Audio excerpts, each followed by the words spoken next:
Bobcats. I'm Miss Moeller, your 9th grade assistant principal.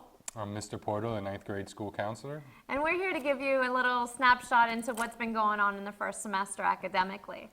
What we've done here is we've worked with our 9th graders to help them understand how important it is to rise to the occasion, to rise to the expectations, and to rise academically, both for student progress and for building self-esteem and all those things that make us better people day by day.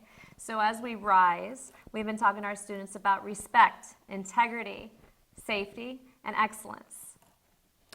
Your first GPA is going to be issued when you receive your report card. Report cards are going to be out January 28th.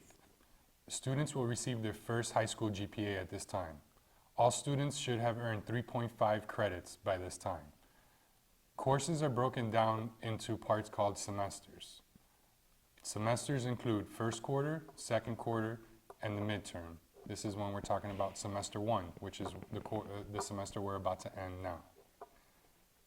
Part of the semester, when they worked on quarter 1 and quarter 2, is put in together with the midterm exam. So it takes all 3 grades to equal 1/2 credit that they're earning towards the year. So half a credit is earned at the midterm, and then another credit, half credit is earned at the end of the year. So they have 3.5 credits earned by January. The other 3.5 credits will be earned by June. That gives them 1 full credit per course per year. And students, I don't want to make you feel like it's too late to turn things around. At this point, you could still turn things around on certain classes, like if you're in an algebra class or a biology class. These classes are year-round classes, and the 2 out of 3 rule does not apply to these classes. So when we're working with our students and talking to them, one thing we remind them is the report cards work as a progress recheck.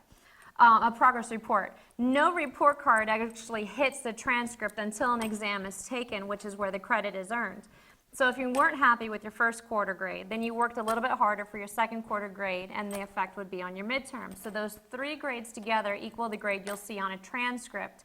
So as we go into the second half of the year, the same rule applies. Your third quarter grade plus your fourth quarter grade plus your final exam equal the other half credit. So although you might not have the grades you wanted or expected in the first half of the year, you've had half a year of learning to know this is the change I need to make so I can be successful in the second half of the year, as the next credit is to be earned by your final exam. Students, for those that were not able to earn credit for the first semester, you need to do what's called credit recovery. We do this through Florida Virtual School, and you would sign up.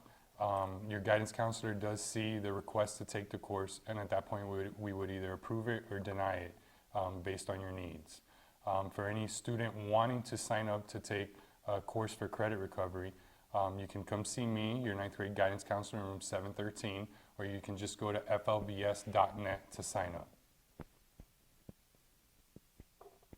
Now that's not to forget that you also have the online course that you have to take in order for graduation. So Mr. Porto, can I take biology again if I didn't like the grade and count that as my online credit for graduation? Yeah, you could take it again for grade forgiveness to improve things like GPA and to earn the credit.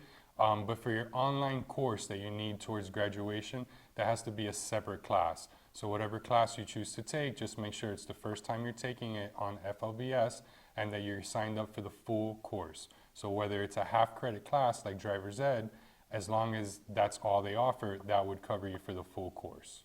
So could I take a language online that I don't have here at West Broward and that count? Yeah, absolutely. Things like Spanish, students that want to take Spanish or maybe a different foreign language or something like that, you can take it online. Just remember to sign up for both semesters. You have to do first semester and second semester in order to get full credit. That's muy bueno information.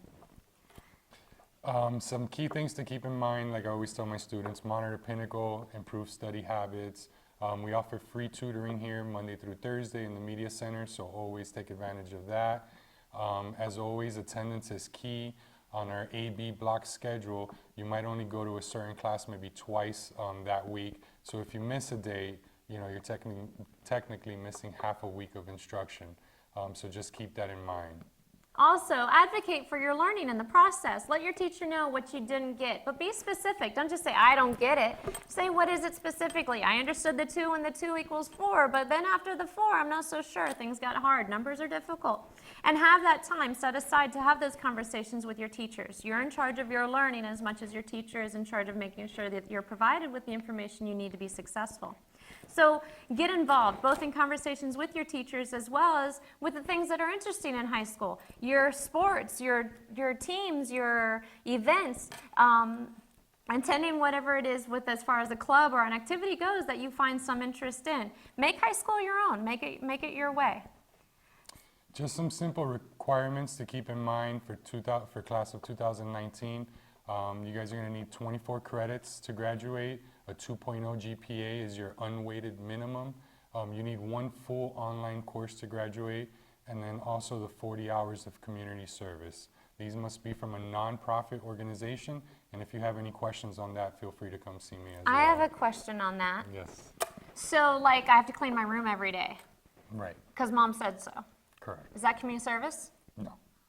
Okay. Why not? What about mowing the lawn for my neighbor?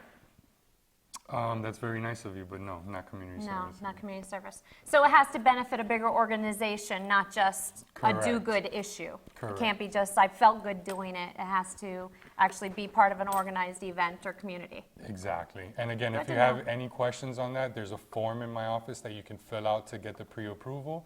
But if you're confident that it is a nonprofit organization, you can go ahead and just log your hours and submit them as you normally would. So one more question before you go into the EOC and the FSA stuff, which is all the testing things, which I'm sure is very detailed, and we should probably do a PowerPoint slide at some point for it. But what I was wondering is, you said we need 24 credits to graduate. Well, in 4 years times 7 credits a year, that's 28 credits? Right. So how does 24 credits being the minimum work out for me? Like Ms. Mola was explaining, most of our high school students will graduate with more than 24, but when we talk about high school graduation requirements, we always talk about the minimum. But if at any point you guys exceed that, it's always a good thing. So shoot for the stars, and when it comes to things like community service hours or credits needed for graduation, you always want to make yourself look as good as possible for college and your transcripts and things like that. Okay? So it's like ice cream and french fries, more is better. I guess. More is better. Excellent. Very good. Now, how about we talk about some of the requirements we need to meet graduation? All right, so the 2 big tests that you need is the Algebra 1 EOC, that's a must pass for graduation, as well as the 10th grade FSA ELA assessment, that's your English Language Arts assessment. So without these 2 tests, you will not graduate.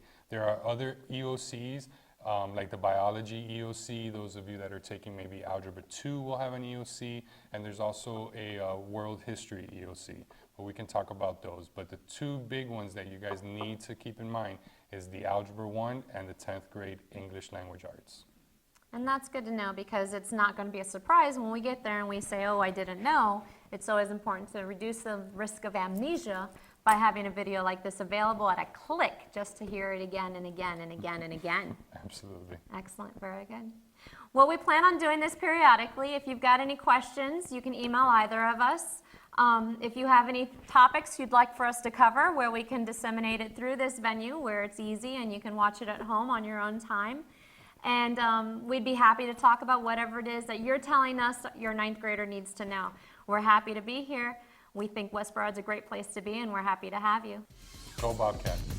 Thank you, and have a good evening, everyone. Go Bobcats.